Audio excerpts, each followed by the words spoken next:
Join me now, the Shadow International Trade Secretary, Barry Gardiner. Mr. Gardiner, very good morning to you. We will be talking a lot about trade in just a moment, but I just want to pick up on something that our reporter, political correspondent Lewis Goodall has been looking at today, momentum and the influence that it has on the party. What do you make of them? Well, they're a group of people who have joined the Labour Party because they're enthused by the manifesto, and that's a very, very good thing. We are now the largest party, the largest political party in the whole of Western Europe, over 500,000 members. That's about democracy in action, and that has to be a good thing. But do you recognise the characterisation of them as Jeremy Corbyn's Praetorian Guard? This accord that people are being asked to sign in order to kind of gain momentum approval. And what purpose does that serve apart from their own? Look, you know, I think it's a very strange day if politicians become afraid of the electorate, afraid of the people. We have very clear processes in the Labour Party. It's called a manifesto. That's what we all sign up to, you know, when it comes to a general election.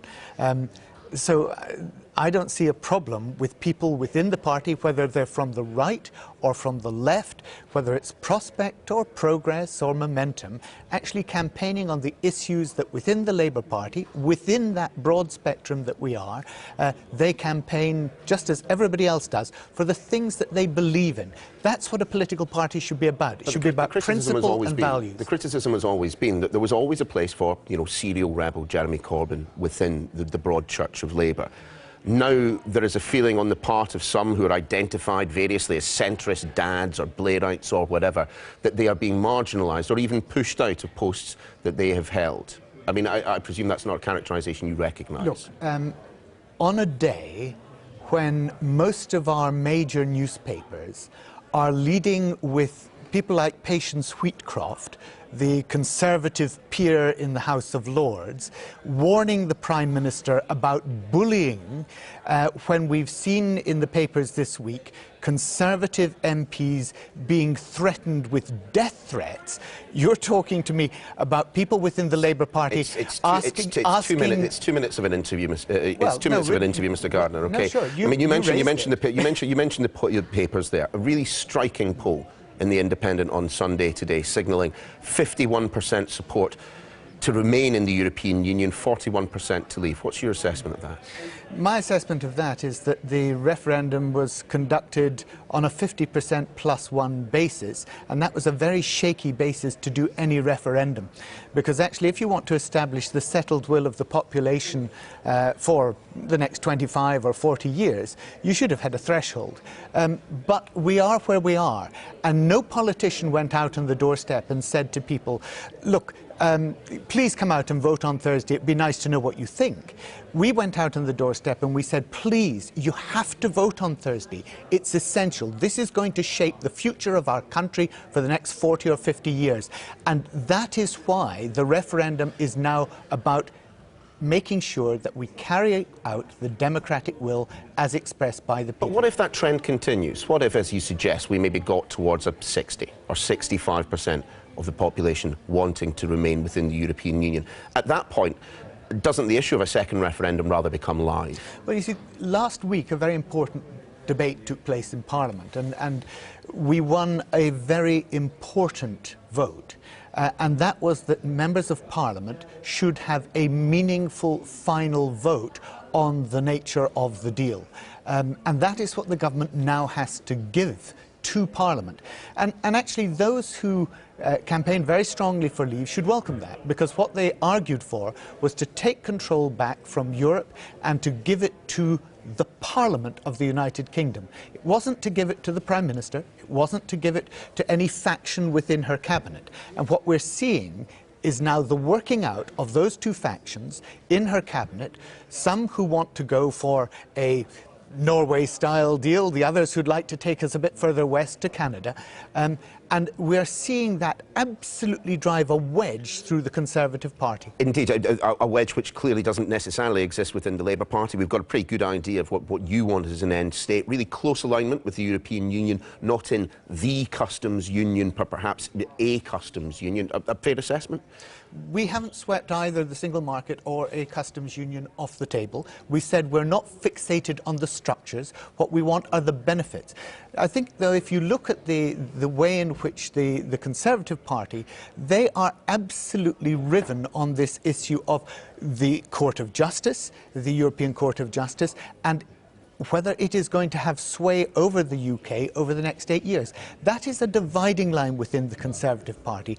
So is the unity of the United Kingdom. The unity of the United Kingdom demands that Northern Ireland and the rest of Great Britain are treated in exactly the same way. As we saw on Thursday night, there is a growing there is a degree of growing consternation with the position that the Labour Party has. We see the European Union as our greatest ally. We want to continue to trade with them as closely as possible, on terms as closely aligned as possible. We want to see, what was the phrase, easy movement of EU nationals. The Labour Party is not terribly annoyed about ECJ oversight. I mean, simply put, what's the point of us leaving the European Union if that's the end state that you want? Look, the point is this. We have to preserve our economy and our jobs.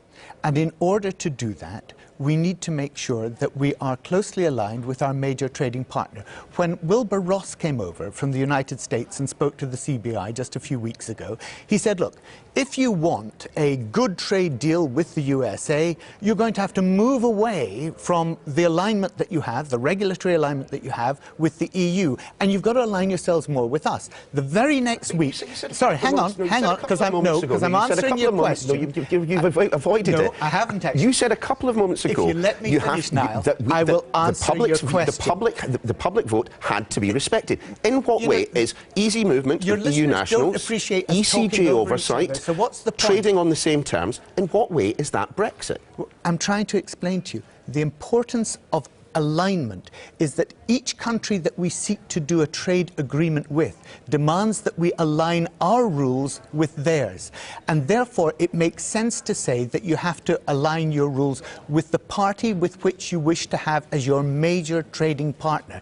That is the European Union. 44% of our trade is with the European Union, and that's why a close alignment with them is necessary. Nobody disputes that. Which is but one model of the end state. There is another model which suggests that actually we would be rather better if we could take control of our own laws, if we didn't have ECJ oversight, if we can actually bring a proper end to freedom of movement for EU nationals. All of those things, under your plan, wouldn't be the case. No, look,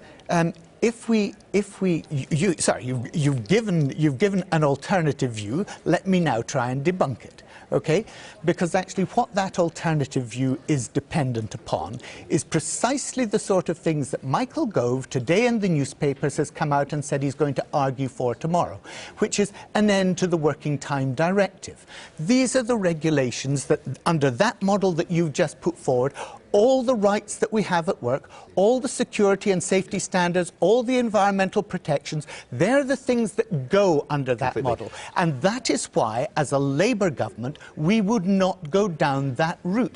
It's not acceptable for us to lower Labour standards and environmental protections under any deal. That is a fair position to take, but very, very quickly, because we're running out of time. There is a simple way of sorting this out, and that is a second referendum in which both those points, those end states, could be put to the public. Can you conceive of circumstances in which there is a second referendum? Look, please give me a yes, no on that one at least. The Labour Party has not said that we'll have a second referendum. We will honour the referendum result, but we last week got a final vote for Parliament on the deal. That is the democratic guarantee that now is there because of Labour members of Parliament and 11 Conservatives joining with us. Barry Gardiner, many thanks for being with us.